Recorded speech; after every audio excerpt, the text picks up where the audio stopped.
Alright, so we're back with another EuroLeague match, this time Austria Vien in their backyard, taking on Milan. Haven't fared too well in the EuroLeague so far. Played a mixed squad. As you can see, we did get a draw that first match, but personally I thought we could have played a little bit better. We do have Bilbao coming up. So this is a match that I think we definitely need to win. Bilbao's probably the second strongest club in there, besides us. But European night, away from home, small stadium. Take a look at the starting 11. Pretty much no recognizable names on there. Maybe Kamara up top. But 4-4-1-1. Very compact, as we see some Milan fans didn't make the trip to Austria. Take a look at our side that we brought out. Rotated squad. We do have some starters in there.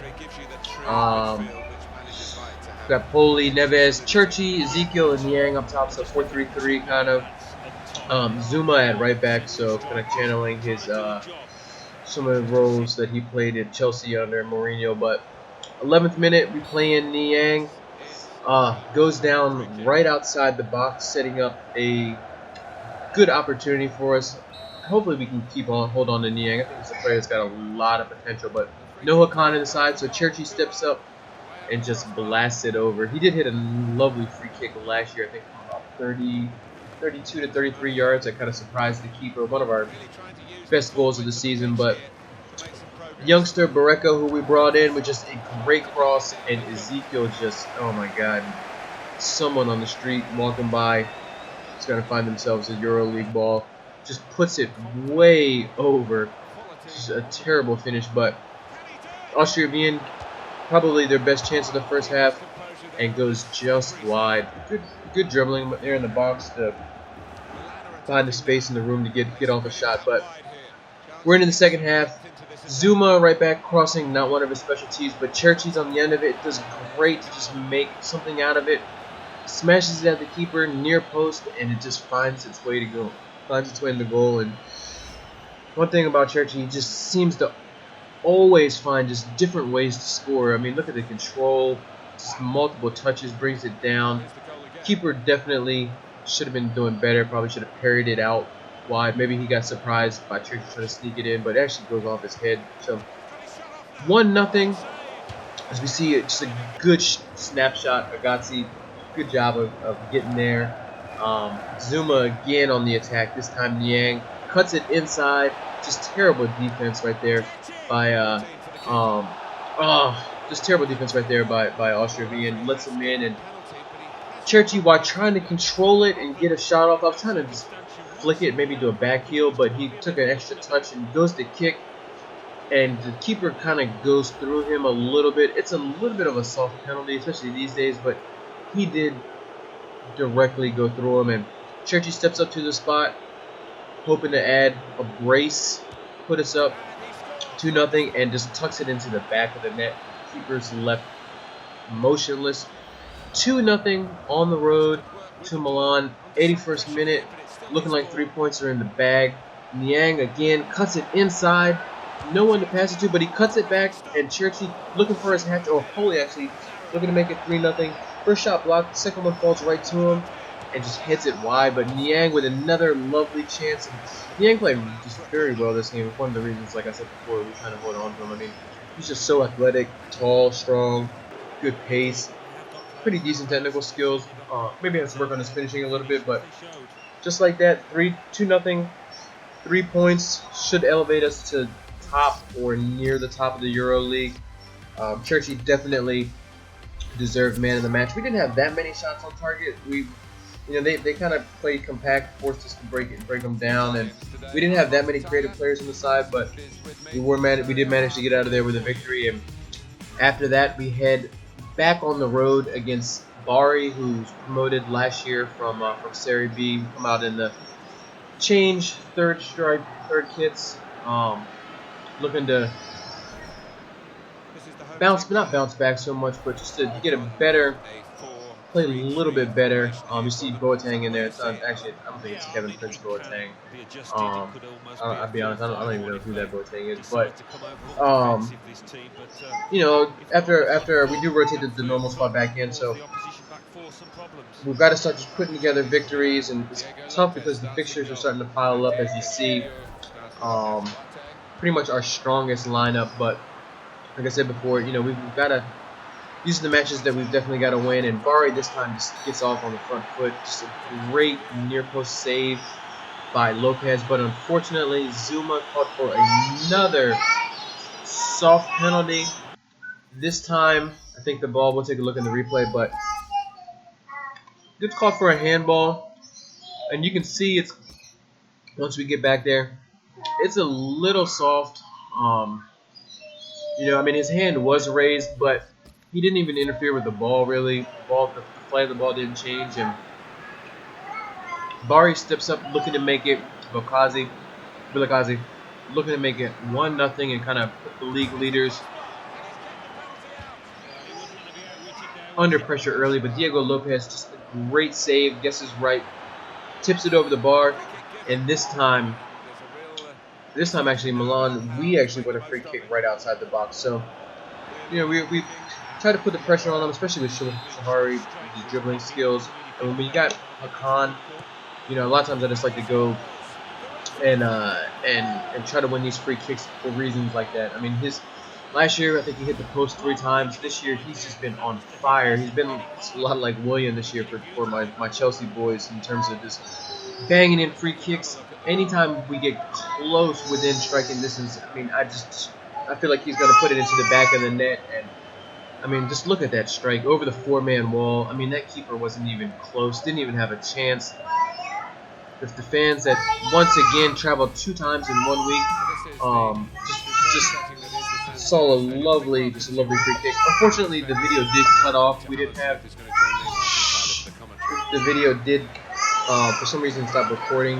I don't know what's going on with my my PVR, but we go into Sassuolo. You see first place, 5-1-0, 16 points, 12 goal difference. So I mean, not only are we banging in goals, but we're continuing from last year in terms of being stingy when it comes to letting in goals.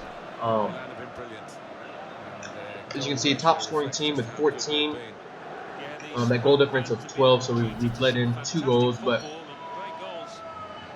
you know, like I said in a couple of videos ago, it's definitely one of our points of emphasis was to get more shots, score more goals. You take a look at the lineup, pretty much the same lineup that we had last game versus Bari.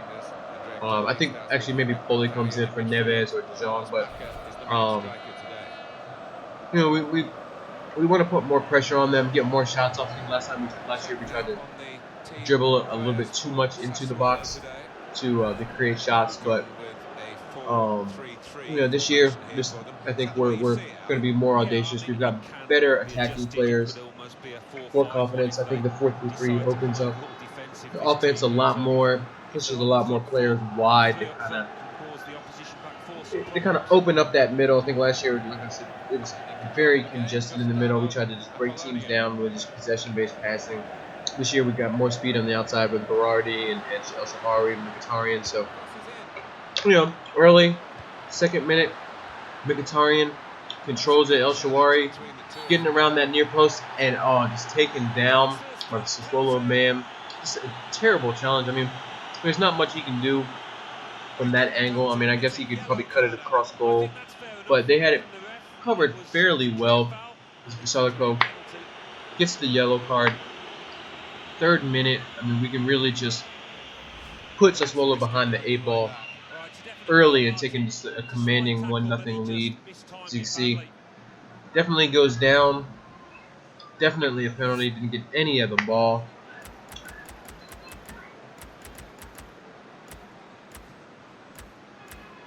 As we step up to the plate, Cherchi, who's in the lineup.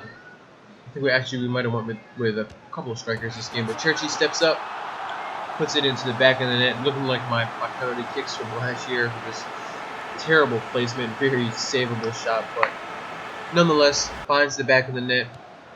Up 1-0, 3rd minute.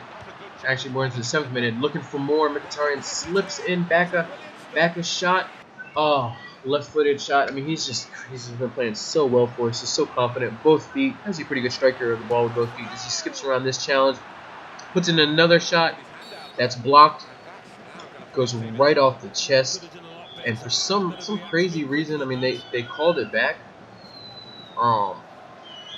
Actually called the foul on it, like after he got the shot. So I mean, one of those things that FIFA definitely needs to work on. But Hakan steps up, and once again, I mean, it's 2 free kicks in 1 episode, 2 in 2 matches. I mean, just anytime, like I said, anytime we get around the box and we get a foul, we're gonna go down. I mean, just this guy just gives us just a ridiculous threat from set pieces. I mean, not only that, not only is he banging in free kicks, I mean, he's getting assists on corners, putting balls into the box. I mean, look at that technique. Just swings through it, hits the top of the post, goes down. Keeper, no chance again. 2-0 Milan, and we're looking like we're coasting. Second half, Sassuolo does start to play a little bit better. As you see, Romagnoli goes up, one of our worst case scenario in a game where it's almost under wraps. He goes up, lands awkwardly, comes down holding his knee, and at the end of the episode we'll see how long he's out for, but we do have to make a sub. Luckily we've got Zapata, and just like that, you know, it kind of changed the momentum a little bit. We kind of got down on our luck, put our heads down, and they struck pretty quickly with just another snapshot. I mean, computer's been pretty good this year in 16 when it comes to just these shots were just out of nowhere. I mean, he swings his left leg through the ball, curls into that top corner. 2-1, they're back into it, but got Timo Werner on as a sub. 81st minute, 82nd minute, shoots on goal. He's just a really good dribbler, pretty strong, good pace, decent skill moves. But 83rd minute, Bacca again, his shot, back of the net, 3-1 Milan, and just the goals just keep on coming. I mean, we're breaking so fast. You see El Shaarawy ahead, Mkhitaryan, so 2 new guys. Although even though Shaarawy was on the books, as you see, Mkhitaryan's also changed his number to number 10 from number 7. So we've given him that creative role. But 3-1 looks like it's in the books. But I mean, look at that strike by Versalico on a yellow card on the half volley and the turn. I mean, we do a good job of hitting the ball out. It falls right to the defender. Nice touch pass and just turns, shoots. I mean, look at that. Foot over top the ball to the back of the net. We give up 2 goals all year. They go ahead and they get 2 in this one game, and we just, you know, we're nervous. I mean, it's 90th minute. You know, we're trying to close it out. We try to pass it out of our own backyard. Zapata was just a terrible mistake, and of course, the ex-Milan man, Luis Adriano, couldn't score a goal to save his life for us. Just punishes us second time. We played him last year after we transferred, and he scored the equalizing goal. This time he does it to us again. And Bacca, I mean, he's just playing his socks off, and just to see, I mean, look at that. It's terrible. You got to just puff it up the field, play Route 1, get out of there with a win, but still, you know, maybe a minute left, maybe our last chance in stoppage time. De Jong on the Poli. Poli just turns the defender, gets by, and just digs it out. And, oh my God, 94th minute. The winner, 3 points. Just a crazy finish, a crazy last 10 minutes. I mean, this is what makes football so exciting when you get matches like this where just it looks like, you know, it's going to be in the bag, 2-0, 3-1, and then all of a sudden, out of nowhere, Sassuolo pulls 2 back, and then we snatch defeat from them just at the very last moment. Last kick of the game. It's just, I was, man, playing that, fist pumping, standing up, just crazy excited about just the fortitude and just the balls that we showed and not dying and coming back. I know we gave it away. We could have easily settled for 1 point. Got the injury to Romagnoli, but we fought through. We pulled it out at the last minute, and just hopefully it's just a sign of how tough this team is. But just look at that, 21 shots, 15 on target, 51% possession. Backup man of the match for Khan, 7.5, 7.6 for Poli. I mean, just 7.0 for Mkhitaryan. You see the goals. Just a great match for our attackers. The defenders, not so much. I mean, we definitely played ourselves into a bad hole, but we get terrible news. MCL tear for Romagnoli. He's out 3 months, and we're gonna have to just make do. We've got two defenders, Ellie and Zapata, that we can call on, but we might have to go back to 3 in the back just to kind of save face. But that's it for this episode, and hopefully we'll bounce back with some more wins, and you'll see AC Milan continue their good form so far in this 2016 season. Thanks, everyone. 2016 season. Thanks, everyone. 2016.